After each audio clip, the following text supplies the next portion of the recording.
वा वा वा वा, नांदीच्या या प्रसन्न सुरांनी सगळं वातावरण कसं मंत्रमुग्ध झालेलं आहे. तुम्ही मला ओळखलत ना? म्हणजे ओळखलं असेलच. अहो, या रंगभूमीवर जिचा प्रवेश झाल्याशिवाय पुढचा नाट्य प्रवेश सुरू होत नाही ती मी, नटी. आता तुम्ही म्हणाल मग सूत्रधार कुठे? तर मला सांगा, आता आपण बायका काही कुठे कमी आहोत का?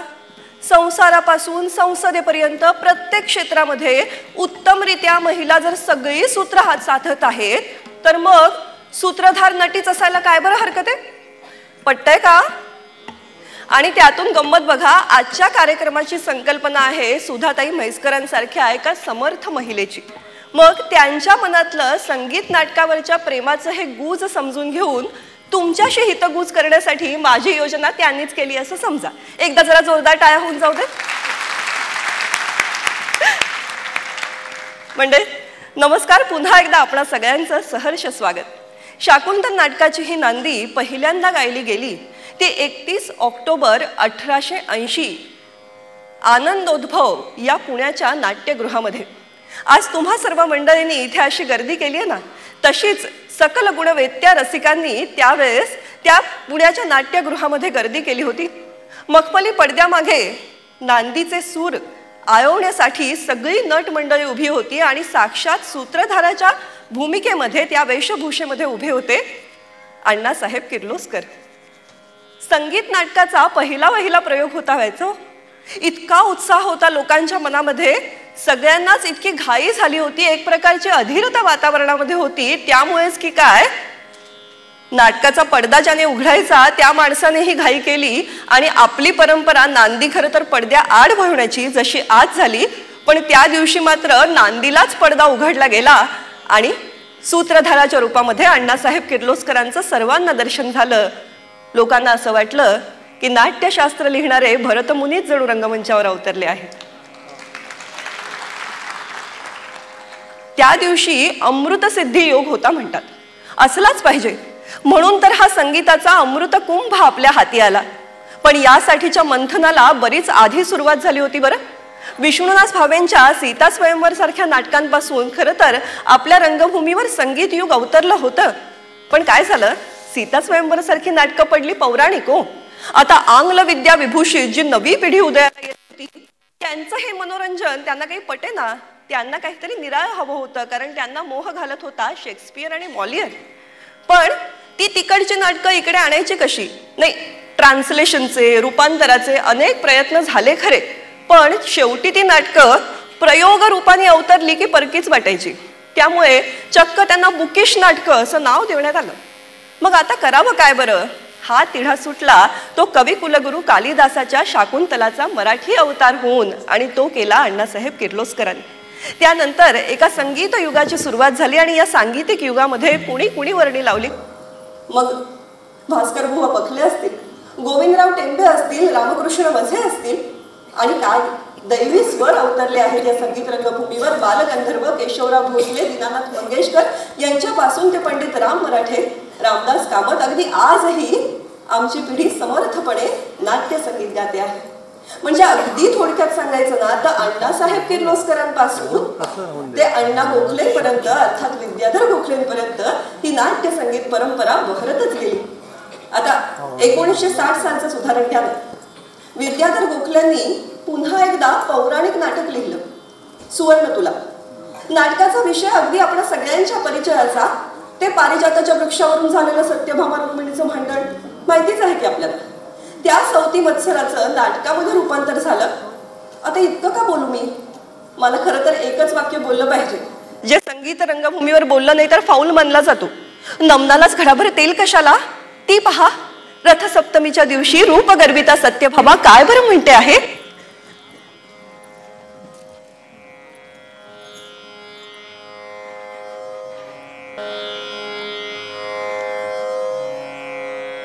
सखे चंपावती, आपण अगदी वेळेवर आलो. बघ ना, अरुणोदयाला घटकाभरही अवधी उरला नसेल. पूजेचे सर्व साहित्य सिद्ध आहे ना?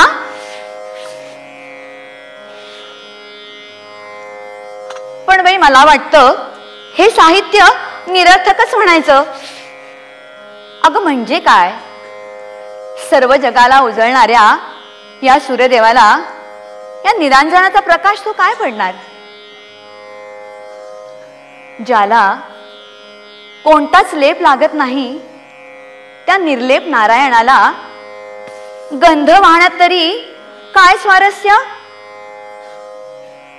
आणि ज्या भगवंताला कोणतंच म्हणजे कोणतीच वासना नाही त्याला सुवासिक फुलं वाहण्यात तरी काय मतितार्थ.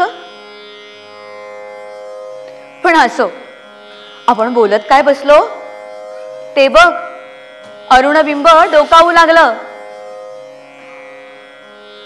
सोन्याच्या द्वारकेवर केशर कुंकुमाचा आणि सुवर्णाचा वर्षाव करणारा हा अरुणोदय किती किती विस्मयकारी आहे नाही. यदुवीरांनी जसा आपल्या बाणांनी असुरांचा संहार केला तसाच किरणाच्या बाणांनी या अंधाराचा संहार करीत सूर्यदेव उदयाचलाच्या सिंहासनावर येत आहे. उजळीत जग मंगलमय, उजळीत जग मंगलमय, उजळीत जग मंगलमय. अरुणबिंब आले, अरुणबिंब आले, सोनेरी किरणाने, सोनेरी किरणाने भूमंडळ झाले, भूमंडळ झाले. उजळीत जग मंगलमय, उजळीत जग मंगलमय.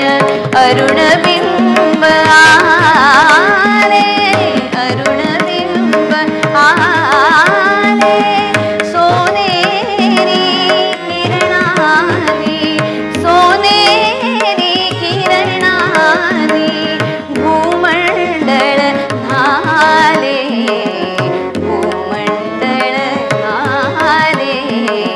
उजळीत जग मंगलमय, उजळीत जग मंगलमय.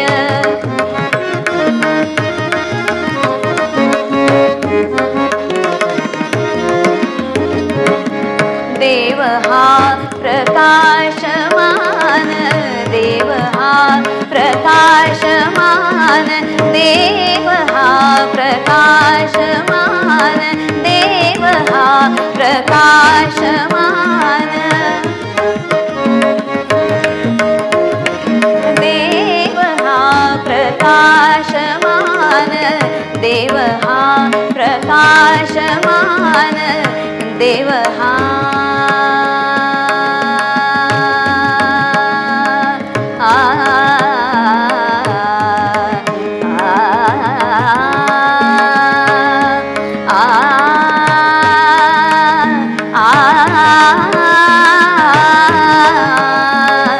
देव हा प्रकाशमान, देव हा प्रकाशमान, देव हा प्रकाशमान, देव हा प्रकाशमान, देव हा प्रकाशमान. त्यास देती मुनिही मान, त्यास देती मुनिही मान. अर्घ्यदान मंत्रदान, अर्घ्यदान मंत्रदान करुणी शांत झाले, भूमंडळ झाले.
नलिनी दल आलिंगन नलिनी दल आलिंगन त्यजुनि मृंग करी गुंजन त्यजुनि मृंग करी गुंजन कुंज कुंज मोहरले कुंज कुंज मोहरले कुंज कुंज मोहरले वन विहंग बोले भूमंडळ नाले उजळीत जग मंगलमय उजळीत जग मंगलमय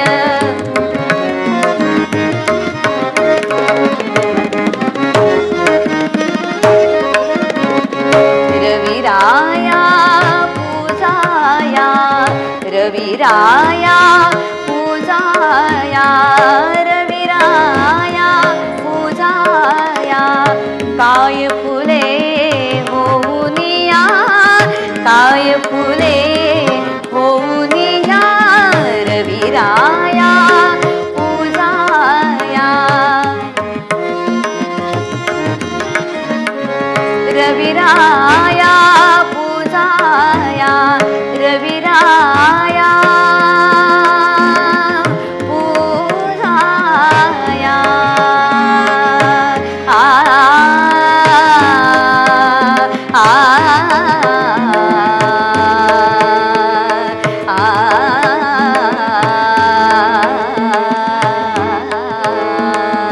रविराया पूजाया रविराया पूजाया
रविराया पूजाया रविराया पूजाया रविराया पूजाया काय फुले होऊनिया काय फुले होऊनिया गगनी से तारांगण गगनी से तारांगण धरणीवर आले धरणीवर आले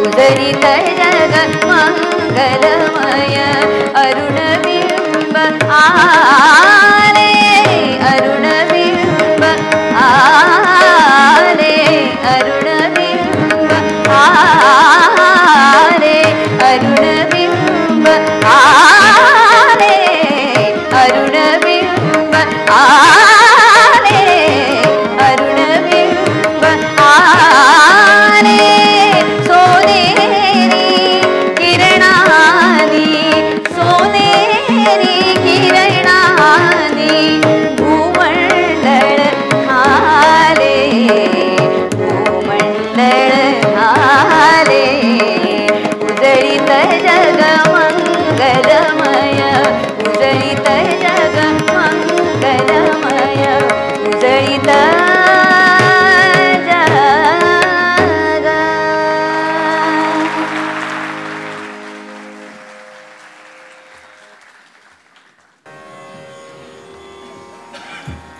पुन्हा एकदा जोरदार टाळ्यांचा गजर व्हायला काही हरकत नाही.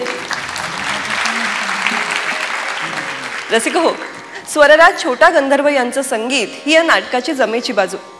1960 सालानंतर संगीत नाटकाला जणू नवसंजीवनी मिळाली आणि मग पंडित राम मराठे, स्वरराज छोटा गंधर्व, वसंत देसाई, नीलकंठ अभ्यंकर अशा कितीतरी संगीतकारांनी अण्णासाहेब किर्लोस्करांपासून सुरू झालेली ही संगीत नाट्य परंपरा जपली, आपापल्या प्रतिभेने खुलवली सुद्धा. पण या सगळ्यामध्ये विशेषत्वाने जे नाव घ्यायलाच हवं ते म्हणजे पंडित जितेंद्र अभिषेकी बुवा. गोमांतकाचं हे चांदणं महाराष्ट्रात अवतरलं जरूर जोरदार टाळ्या व्हायला हव्या. आणि नाट्य संगीताला एक नवी झळाळी प्राप्त झाली. या नाट्य संगीताच्या परंपरेने त्यावेळेसच्या गद्य नाटकातल्या मोठमोठ्या नाटककारांचं लक्ष सुद्धा वेधून घेतलं. म्हणजे वसंत कानेटकरांचं उदाहरण घ्या ना. खरं तर रायगडाला जेव्हा जाग येते सारख्या ऐतिहासिक नाटकांची परंपरा त्यांनी समर्थपणे उभी केली होती. पण कसं आहे बरं का मंडळी, त्या काळामध्ये गुरु शिष्यांचं नुसतं कौतुक नाही करायचे, त्यांचा कानही धरायचे आणि त्यांना योग्य सल्लाही द्यायचे आणि गंमत म्हणजे शिष्यत्व ऐकायचेही. तसंच काहीसं झालं. वि स खांडेकर हे कानेटकरांचे साहित्य क्षेत्रातले गुरु. त्यांनी सांगितलं होतं की अनेकदा असं होतं की एखाद्या नाटककाराला किंवा कोणत्याही कलावंताला यश मिळालं की तो त्याच यशाची पुनरावृत्ती करत राहतो. आपल्या प्रतिभेमध्ये सुद्धा त्यांचेच शब्द सांगायचे तर मग छान वाढलेल्या पानाभोवती तो फक्त रांगोळी काढत राहतो, पान तेच. असं होऊ नये असं जर वाटत असेल तर प्रत्येक वेळेस काहीतरी वेगळा प्रयोग करून पाहायला पाहिजे असे खांडेकरांचे शब्द लक्षात ठेवून कानेटकरांनी ऐतिहासिक नाटकांनंतर चक्क पौराणिक संगीत नाटक लिहायचं ठरवलं आणि त्यासाठी विषयही निवडला मत्स्यगंधा. महाभारतातलं अतिशय गुंतागुंतीचं कथानक. पण त्या सत्यवतीचा म्हणजे खरं तर मत्स्यगंधा ही धीवर कन्या, पण पराशर मुनींच्या प्रेमाचा स्पर्श झाला आणि ती योजनगंधा झाली. त्यानंतर ती राजमाता सुद्धा झाली. हा तिचा सगळा प्रवास साकारणारं मत्स्यगंधाचं कथानक त्याने निवडलं. अधिक कशाला बुरा. पहा बरं, योजनगंधा आणि पराशर मुनी यांच्यात काही संवाद रंगला आहे. आपण हे ऐकूया.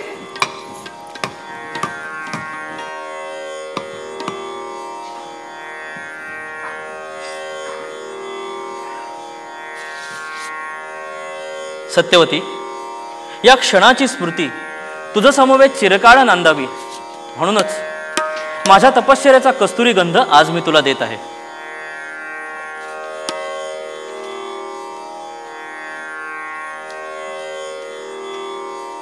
पराशराच्या कस्तुरीचा गंध धारण कर आणि योजन गंधा हो. महाराज, या कस्तुरी गंधाने तर माझे पंचप्राण व्याकुळ झालेत. पण कुठून येतोय हा कस्तुरी गंध? या सुंदर लतावेलीतून? नाही नाही, या मृत्तिकेतून नाही, या पाषाणातून की या गंगेच्या सुंदर तरंगातून? सांगा सांगा बरं महाराज, कुठून येतो हा चित्तवृत्ती आनंदित करणारा कस्तुरी गंध? शांत हो सत्यवती, शांत हो. अगं त्रिखंड जरी शोधलंस तरी ही कस्तुरी तुला काय गवसायची नाही. कारण माझ्या तपसामर्थ्याने तू स्वतःच कस्तुरी झाली आहेस. महाराज, सत्यवते, कधी काळी हा पराशर तुला दुरावलास तरी त्याच्या प्रीतीचा, त्याच्या हृदयातील तुला लपेटणारा हा मधुर गंध मात्र कधीही मावळणार नाही. बघा, गुंतता हृदय हे, गुंतता हृदय हे, गुंतता हृदय हे, कमलदलाच्या पाशी गुंतता हृदय हे, कमलदलाच्या पाशी हा प्रणयगंध परिमळे,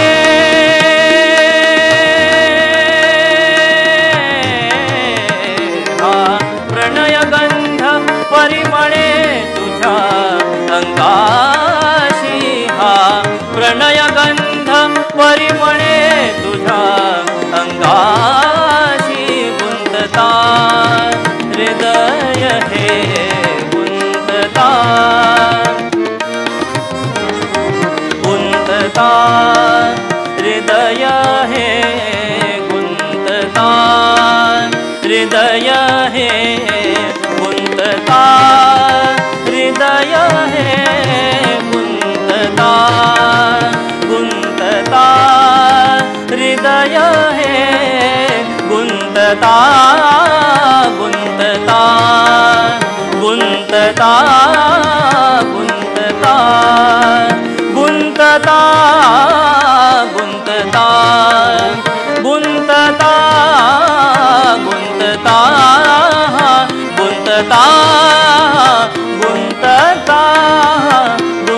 या गुंतता हृदय हे कमल दलाच्या पाशी गुंतता हृदय हे कमल दलाच्या पाशी हा प्रणयगंध परिमळे हा प्रणयगंध परिमळे तुझ्या अंगाशी हा प्रणयगंध परिमळे तुझ्या अंगाशी या इथे चाहला या इथे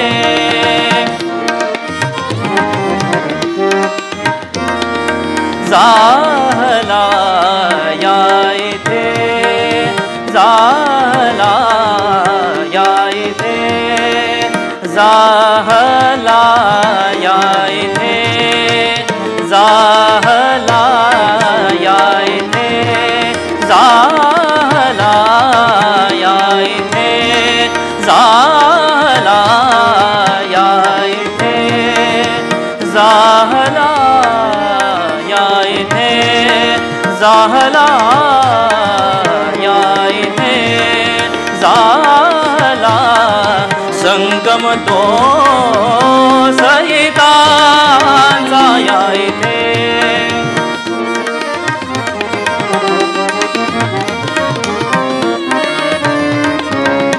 या इथे जाहला संगम तो सहितांचा प्रार्थनी आपुल्या योग इथे प्रीतीचा प्रार्थनी आपुल्या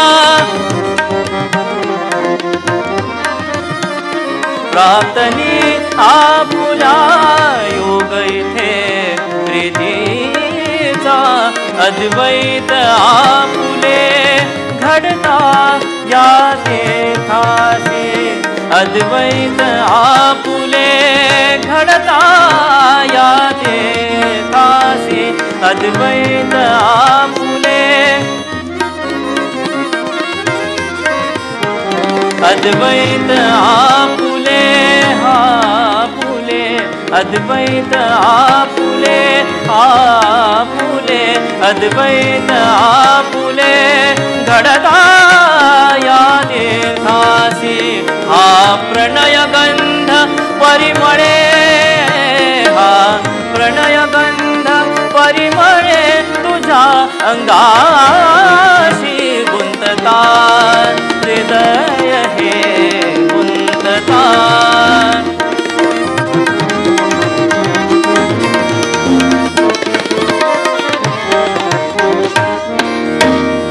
दुर्दैवे आपण दुरावलो या देही दुर्दैवे आपण दुरावलो या देही दुर्दैवे आपण दुरावलो या देही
सहवास संपदा दागळले ऋणतेही सहवास संपदा दागळले ऋणतेही सहवास संपदा दागळले ऋणतेही स्मर एकच देवा सखये निज हृदयाशी स्मर एकच देवा सखये निज हृदयाशी स्मर एकच देवा सखये निज हृदयाशी हा प्रणयगंध परिमळे हा प्रणयगंध परिमळे तुझा अंगाशी गुंतता हृदय हे गुंतता हृदय हे कमलदलाच्या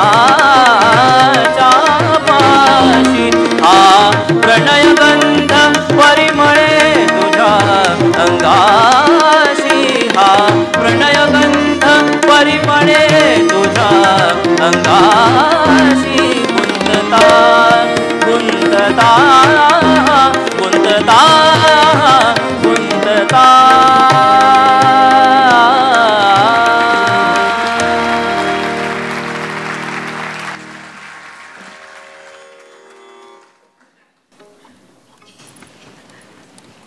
रसिक हो, नटश्रेष्ठ डॉक्टर श्रीराम लागू आणि वसंत कानेटकर यांच्यामध्ये एक नेहमीचा चर्चेचा विषय होता.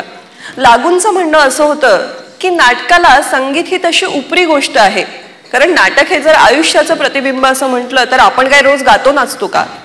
मग नाटकामध्ये संगीत हवं कशाला, असा त्यांचा मुद्दा होता. आपल्यापैकी अनेकांना आठवत असेल की एकच प्याला या नाटकाचा संगीत विरहित प्रयोगही त्यांनी करून पाहिला होता. आणि मग कानेटकरांनी त्यांना फार सुंदर उत्तर दिलं. ते म्हणाले, भरताच्या नाट्यशास्त्रामध्येच सांगून ठेवलेलं आहे की नाटकामध्ये सगळ्या विद्या सगळ्या कलांचा समावेश होतो, मग संगीत त्याला उपरं कसं बरं असेल? खरं तर नाटकाला संगीताचं वावडं नाही, वावडं आहे ते मैफिलीचं. नाटकाचा जलशा होऊ दिला नाही तर नाटकामधलं संगीत नाटकाशी एकजीव झालं तर नाटक अगदी संगीताला खूप छान पालखीत बसवून घेऊन येऊ शकतं. अर्थात हा त्यांच्याच नाही, अनेकांच्या चर्चेचा विषय राहिलेला आहे. कोणीतरी रसिक अभ्यासकानं याविषयी खूप छान विवेचन केले. ते म्हणतात, संगीत नाटक कसं हवं तर साखर भात असतो ना तसं हवं. आता साखर भात म्हणजे साखरेचा भात नव्हे, तसं संगीत नाटक म्हणजे संगीताचं नाटक नव्हे. नाटक आणि संगीत हे दोन्हीही हातात हात घालून यायला हवं. भाताला साखरेची गोडी येईल इतकंच संगीत नाटकात हवं. असा छान समसमा संयोग आपण किती वेळा पर अनुभवला. आता या मत्स्यगंधा नाटकाचंच उदाहरण घ्या ना. खरं तर मगाशी म्हटलं तसं कानेटकरांची प्रतिभा ही इतकी बहुविधा होती, तिचा इतका मुक्त संचार सुरू होता. पण कानेटकरांनी खाजगीत केलं असतील तर माहिती नाही, कविता केल्याचं कोणाला माहिती नव्हतं. खरं तर कवी गिरीशांचे सुपुत्र, काव्याचा वारसा त्यांना लाभलेल्या त्यांच्या संवादामधून त्यांच्या मनाची काव्यात्मकता अगदी स्पष्टपणे आपल्याला दिसत असतानाही त्यांनी कविता केल्या नव्हत्या. मात्र मत्स्यगंधा या नाटकासाठी त्यांनी किती सुरेख नाट्यपदं लिहिली आहेत हे आपण अनुभवतोच आहोत. एवढंच नव्हे तर बालकवींच्या एका अतिशय सुंदर कवितेला त्यांनी नाट्यगीताच्या रूपामध्ये सादर केलं आणि ती पुन्हा एकदा अजरामर केली असं मी म्हणेन. ती कविता कुठली याचा आपण आनंद घेणार आहोतच, पण मत्स्यगंधा नाटक साकार झाल्यानंतर खरं आव्हान होतं ते मत्स्यगंधाची भूमिका कोण पेलणार याचं. कारण वय वर्ष 17-18ची एक अल्लड मुलगी ते 70 वर्षाची राजमाता, हा प्रवास त्या अभिनेत्रीला दाखवावा लागणार होता. द गोवा हिंदू असोसिएशन तेव्हा अनेक संगीत नाटकं करत होतं, शारदा करत होतं, मृच्छकटिक करत होतं, संशय कल्लोळ करत होतं. आणि या सगळ्या नाटकांची नायिका म्हणून काम करत होत्या आशालता नाईक, म्हणजे आपल्याला सुपरिचित आशालता बाबगावकर. त्यांच्या मृच्छकटिक नाटकातील वसंत सेनेचं दर्शन झाल्यानंतर कानेटकरांनी चटकन म्हटलं, हीच माझी मत्स्यगंधा. आणि त्यांनी ती भूमिका अजरामर केली. मत्स्यगंधेने बालकवींचं कुठलं पद नाट्यपद म्हणून गायलंय ते आता ऐकूया, पाहूया. ही मत्स्यगंधा अशी भुललीये तरी कुणाला?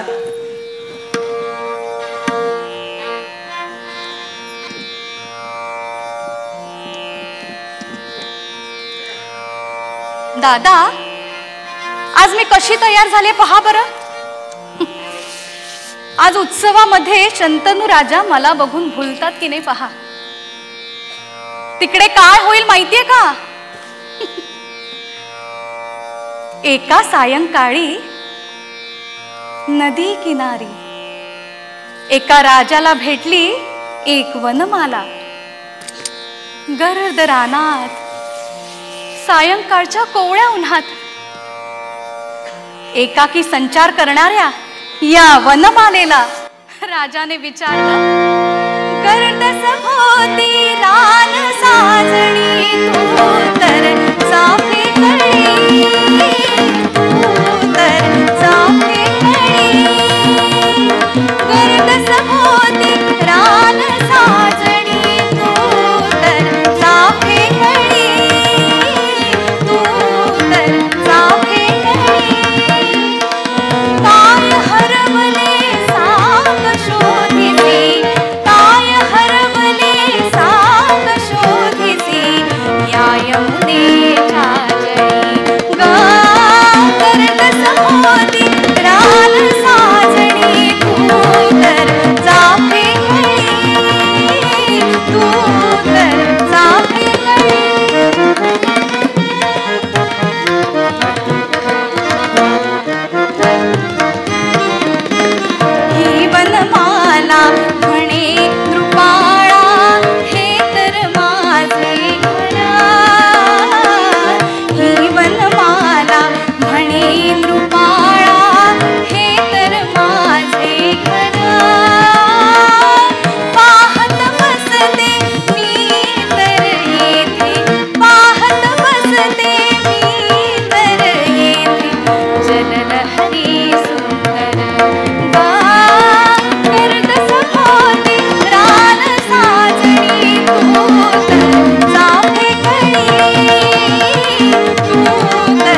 नाट्य संगीत म्हणजे नेमकं काय? पु ल देशपांडे यांच्या शब्दात सांगायचं तर नाट्य संगीत म्हणजे स्वर, लय, शब्द आणि भाव असं चतुरंग संगीत म्हणजे नाट्यसंगीत. लक्ष्मणराव किर्लोस्करांनी पुढच्या काळामध्ये जाऊन ॲग्रिकल्चरल क्रांती केली, ॲग्रिकल्चरल रेव्होल्युशन केलं, हे आपण सगळ्यांना माहिती आहे. त्याचाच संदर्भ घेत भाई अर्थात पु ल असं म्हणतात की या किर्लोस्करांनी ॲग्रिकल्चरल रेव्होल्युशन केलं खरं, पण अण्णासाहेब किर्लोस्करांनी कल्चरल रेव्होल्युशन त्या खूप आधीच केलंय. खऱ्या अर्थाने एका सांस्कृतिक आणि सांगीतिक क्रांतीचे ते जनक आहेत. म्हणजे काय बघा ना, मुळात आपल्या संस्कृतीमध्ये आपल्या चराचरात कणाकणात संगीत भरलेलं आहेच. आपल्या जीवनामध्ये खूप संगीत आहे. आमच्या कीर्तनकारांच्या देवळात रंगलेल्या कीर्तनामध्ये संगीत आहे. दिंडी होत्या, साक्या होत्या, किती विविध प्रकारचं कीर्तनातलं संगीत आपण ऐकत मोठे झालो. त्याचबरोबर आमच्या फडात लावणी होती, तिथेही संगीत होतं.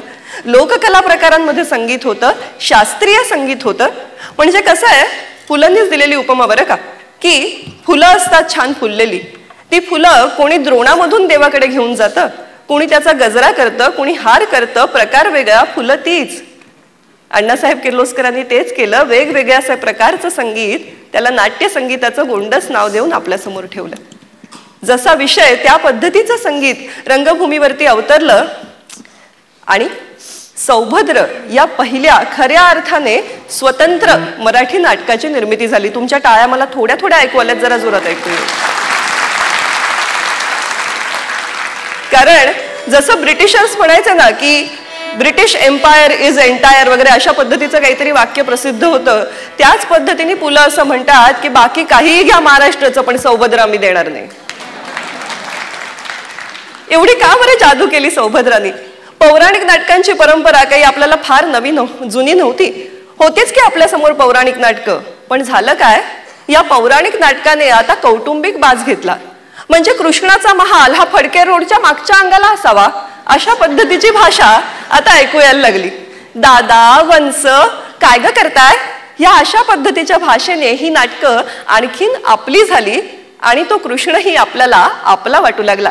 मग कृष्णाचे नानाविध अवतार संगीत रंगभूमीवर अवतरले, पण त्याची सुरुवात झाली ती सौभद्रपासून. चला तर हा कृष्ण आता नेमका कोणत्या महालाकडे निघालाय पाहूया.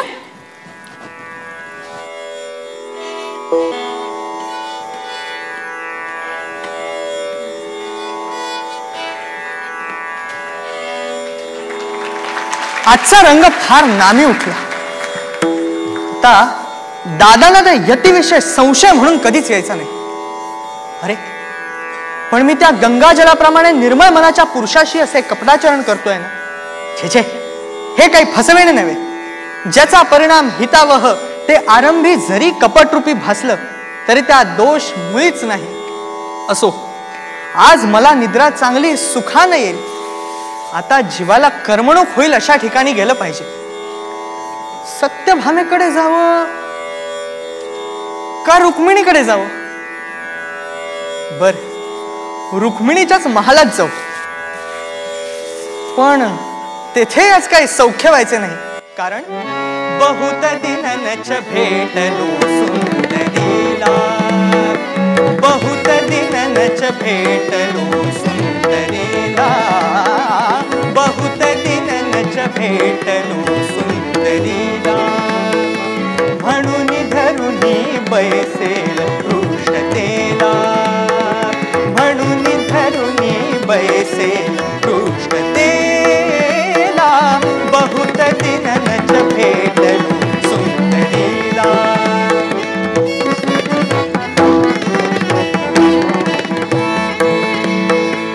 बहुत दिननच भेटलो सुंदरीला, बहुत दिननच भेटलो सुंदरीला, म्हणून धरुनी बैसेल रुष्टतेला, म्हणून धरुनी बैसेल रुष्टतेला, बहुत दिननच भेटलो सुंदरीला.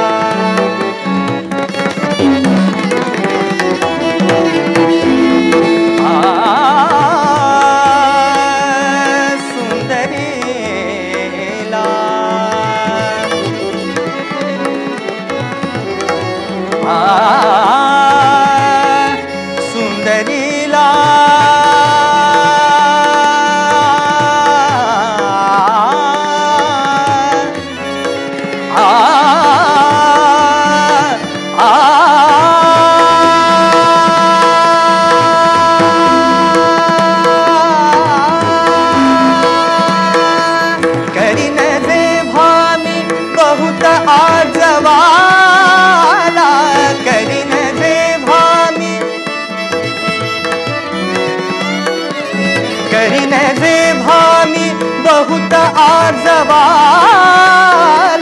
करीन जे भामी बहुत आजवाला, पात्र होईन मग मी पात्र होईन मग मधुर सुहासाला, पात्र होईन मग मधुर सुहासाला, बहुत दिननच भेटलो सुंदरीला.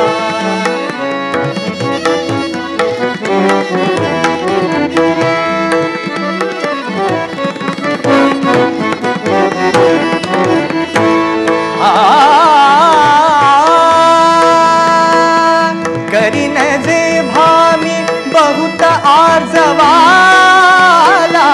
करीन जे भामी, करीन जे भामी बहुत आजवाला,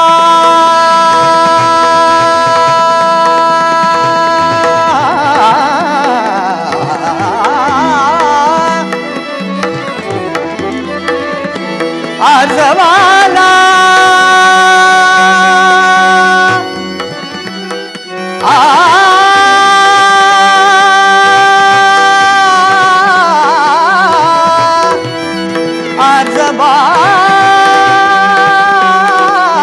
आजवाला, करीन जे भामी बहुत आजवाला,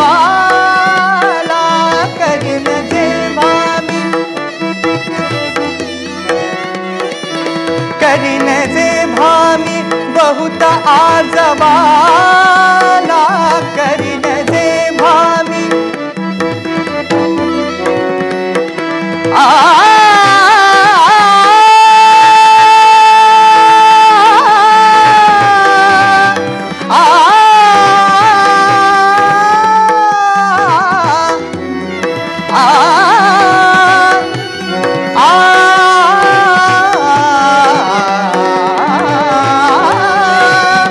आजवाला,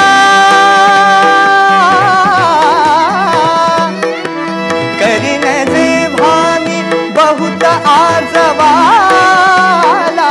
करीन जे भामी, करीन जे भामी बहुत आजवाला, करीन जे भामी बहुत आजवाला, करीन जे भामी, करीन जे भामी बहुत आजवाला, करीन जे भामी बहुत आजवाला, आजवाला, आजवाला.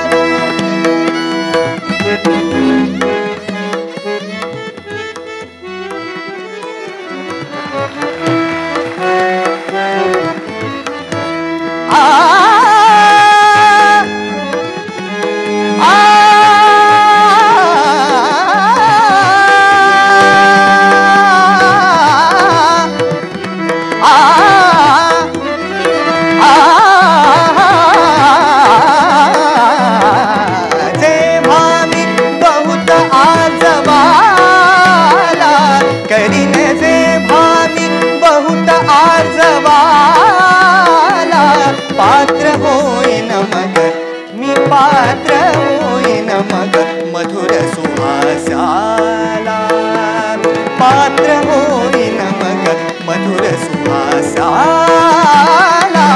बहुत दिननच भेटलो सुंदरीला, बहुत दिननच भेटलो सुंदरीला, सुंदरीला, सुंदरीला, बहुत दिननच भेटलो सुंदरीला, सुंदरीला, सुंदरीला.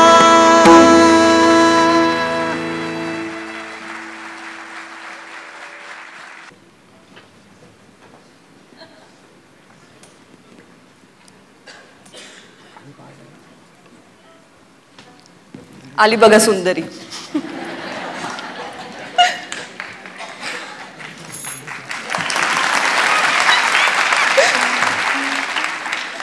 मंडळी, हाऊसफुल नाटकांची परंपरा ही आपल्याकडे खूप जुनी आहे.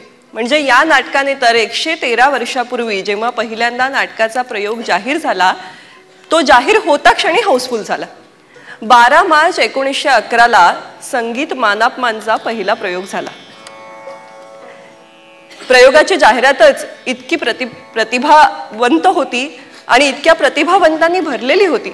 बालगंधर्वांची भामिनी सारखी नवी नायिका पाहायला मिळणार. संगीत नाटक, तेही कुणाचं? नाट्याचार्य कृष्णाजी प्रभाकर खाडीलकर यांनी लिहिलेलं पहिलं संगीत नाटक. त्यात संगीत दिग्दर्शकही नाटकाला लाभलेला. आता ही काय गंमत आहे. म्हणजे बघा, आपल्याकडे संगीत नाटकाची परंपरा जुनी होती, पण संगीत दिग्दर्शकाचं पद नव्हतं. कारण नाटककारच पूर्वी चाली सगळ्या नटमंडळींच्या मदतीने बनवायचे आणि त्या एकत्रित बनवलेल्या चाली दिल्या जायच्या. पण पहिल्यांदा, कारण कृष्णाजी प्रभाकर खाडीलकरांचा संगीताशी काही फार जवळचा संबंध नव्हता, त्यामुळे आता या नाटककाराला जर नाट्यपद कशी चाली कशा द्यायच्या हे माहिती नाही तर काय करायचं, म्हणून त्यांच्या मदतीला गोविंदराव टेंबेंना आणण्यात आलं आणि पहिल्यांदा आपल्या संगीत रंगभूमीला संगीत दिग्दर्शक ऑफिशियली लाभला, अधिकृतरित्या लाभला. तर असं हे सगळं छान जुळून आलेलं. त्यामुळे प्रयोगाची जाहिरात येता क्षणी तिकीट गेली सुद्धा. प्रयोग हाऊसफुल झाला आणि मी येणार नाही, मी साफ सांगून ठेवते, मी येणार नाही असं म्हणत बालगंधर्वांची स्टेजवरती एंट्री झाली आणि कडाडून टाळी पडली. आपणही वाजवूया. मग त्यानंतर काय विचारता, एकेका पदाला प्रयोगाची रंगत रंगतच गेली. अहो, का रंगणार नाही. एका बाजूला रूपगर्विता भामिनी आणि दुसऱ्या बाजूला अगदी सहज स्वाभाविक प्रेम करणारी वनमाला, अशी त्यांची दुहेरी भूमिका. त्यात त्यांना साथ द्यायला समोर धैर्यधर म्हणून नानासाहेब जोगळेकर. म्हणजे या प्रयोगामध्ये कोण उजवा आहे, नेमकं काय छान आहे या नाटकातलं. संगीत छान आहे, कथानक छान आहे, अभिनय छान आहे, याच्यावरती चर्चा व्हायला लागला. ऍडव्हान्स बुकिंग इतकं जोरदार की 2-2 आठवडे नाटकाचं तिकीट मिळेना. हे सगळं इतकं छान बहारदार सारू होतं, कुणाची दृष्ट नको लागायला असंच वाटत होतं. पण असं तरी कसं म्हणावं. खरं तर पहिल्याच प्रयोगाला दृष्ट लागली होती. पहिल्या प्रयोगाच्या आदल्या रात्री पहाटे बालगंधर्वांच्या एकुलत्या एका कन्येचा, हिरेचा मृत्यू झाला होता. ती देवाघरी गेली होती. अपत्य वियोग झाल्यानंतर शालू नेसून भरजरी भामिनी म्हणून उभं राहणं किती अवघड. स्वतः खाडीलकर सकाळी बालगंधर्वांकडे गेले आणि म्हणाले, आपण प्रयोग कॅन्सल करूया. आज प्रयोग नाही केला, रद्द झाला तर काही बिघडत नाही, लोकही समजून घेतील. बालगंधर्व म्हणाले, नाही देवा, माझा रसिक खूप प्रेमाने येणार आहे, त्यांच्या फार अपेक्षा आहेत, त्यांचा अपेक्षाभंग कसा करू. बालगंधर्व इतके ठाम होते, त्यांनी कुणाचंही ऐकलं नाही, म्हणून प्रयोग साकार झाला. पण तरी सुद्धा लोकांच्या मनात ती रुखरुख होतीच. म्हणून कुणीतरी थोडा काळ गेल्यानंतर त्यांना विचारलं की अहो, तुम्ही प्रयोग रद्द केला असतात तर तुम्हाला कोणी दोष दिला नसता, तुमच्या रसिकांनीही दिला नसता, त्यांनी समजून घेतलं असतं, का बरं रद्द केला नाही प्रयोग. बघा, बालगंधर्व नुसती रसिकांना देवा मायबाप अशी हाक नाही मारायचे, ते खऱ्या अर्थाने त्यांना ते मानायचे. ते नुसते शब्द नव्हते, त्यांच्यासाठी ती भावना होती. आणि म्हणून ते म्हणाले की अहो, रसिक खूप प्रेमाने येत असतात, नाटकाचा प्रयोग पाहणं ही आनंदाची पर्वणी असते, त्यांच्यापासून तो आनंद कसा हिरावून घ्यायचा. आणि काही झालं तरी मी कंपनीचा चाकर आहे आणि चाकराने मालकाला प्रयोग करणार नाही असं कुठल्या तोंडाने सांगायचं. आणि त्याही पुढे जाऊन सांगू का, दुःख झालं होतं ते नारायण श्रीपाद राजहंसाला, भामिनीला नाही.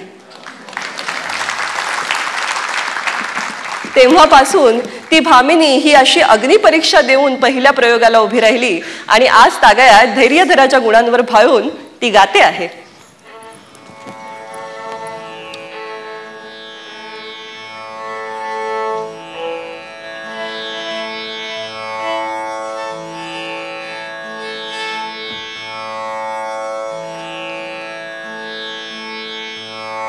या लक्ष्मीधराला द्रव्याशिवाय दुसरे काहीच दिसत नाही. पण मलाही असेच नव्हते का वाटत. आज धैर्यधरजींनी माझ्या डोळ्यात अंजन घातलं आणि माझी दृष्टी साफ केली. पण तो लक्ष्मीधर म्हणतो त्याप्रमाणे दया आणि प्रेम यांचा बाजार असू शकतो का. आणि नसतो म्हणावे तर भामिनी तुझ्या प्रेमाचा लिलाव 20 लाख 25 लाख असा का बरं पुकारला जात होता? पण खरं प्रेम म्हणून ज्याला म्हणतात त्याची आणि माझी आजवर ओळख तरी कुठे होती? बाजारी जिन्नस नकली असायचा तशीच काहीशी माझ्या प्रेमाशी गत झाली होती. पण खऱ्या दयेला आणि खऱ्या प्रेमाला मोबदल्याची जरूर नसते. कारण दया आणि प्रेम म्हणजे सुखाचा झरा. खरा तो प्रेमाला धरी लोभ मनी. खरा तो प्रेमाला धरी लोभ मनी. खरा तो प्रेमाला धरी लोभ मनी. खरा तो प्रेमाला धरी लोभ मनी. खरा तो प्रेमाला धरी लोभ मनी. खरा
रस